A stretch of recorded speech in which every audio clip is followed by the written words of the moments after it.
သက်ရှိတတ္တဝါတွေကိုညှင်းဆဲတတ်တယ်တပ်ဖြတ်တတ်တယ်တတ္တဝါတွေကိုညှင်းဆဲတယ်တပ်ဖြတ်တယ်တတ္တဝါတွေပေါ်မှာအကျဉ်းနာတရားကင်းမဲ့တယ်ဆိုရင်အဲ့ဒီပုဂ္ဂိုလ်ဟာဝတ္တရပဲတဲ့အောက်တန်းစားပဲယုံညံ့သူယုံမှသူပဲ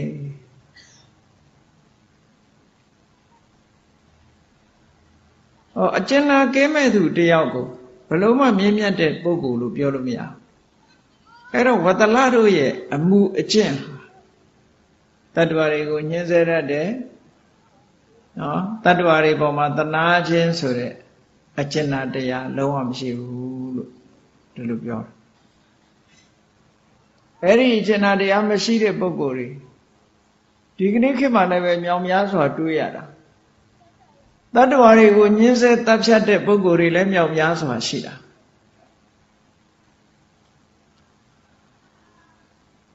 ဒီကနေ့ခေတ်မှာဒီ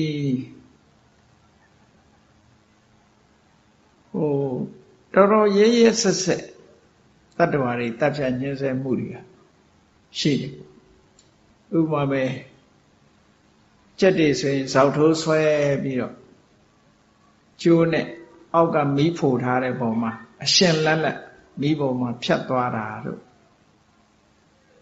ကျွဲတွေနွားတွေကိုအရှင်လက်လက်စက်ထဲမှာထည့်ပြီးတော့ကြိတ်လိုက်တာတို့ဒီကနေ့ခေတ်မှာတပ်ပုံတန်နည်းတွေအမျိုးမျိုးနဲ့တူတွေကရက်ဆက်ကြတယ်ပေါ့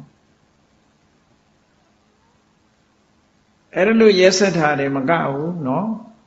ဒီကနေ့ခေတ်မှာလက်ညှိုးထိုးတတ္တဝါတွေလည်းပါနေလူတွေကအစာစားတဲ့အခါမှာဟိုတယ်တို့ဘာလို့သွားလာလို့ရှင်ဟင်းမာလို့ရှင်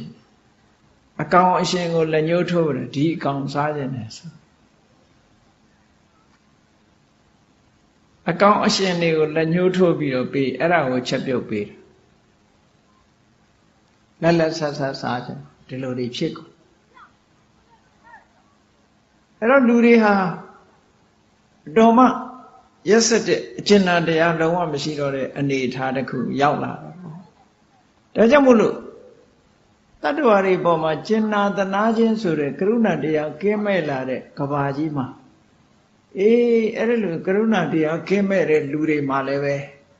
တဘာဝဘေးရန်အန္တရာယ်တွေဂျုံပြီးတော့ဒုက္ခရောက်ကြတာတွေအများကြီးပဲလေတဘာဝတရားကြီးရဲ့ဓာန်ခတ်မှုဆိုတာဖြစ်လာတာပဲအကျဉ်းနာတရားကင်းမဲ့တဲ့ပ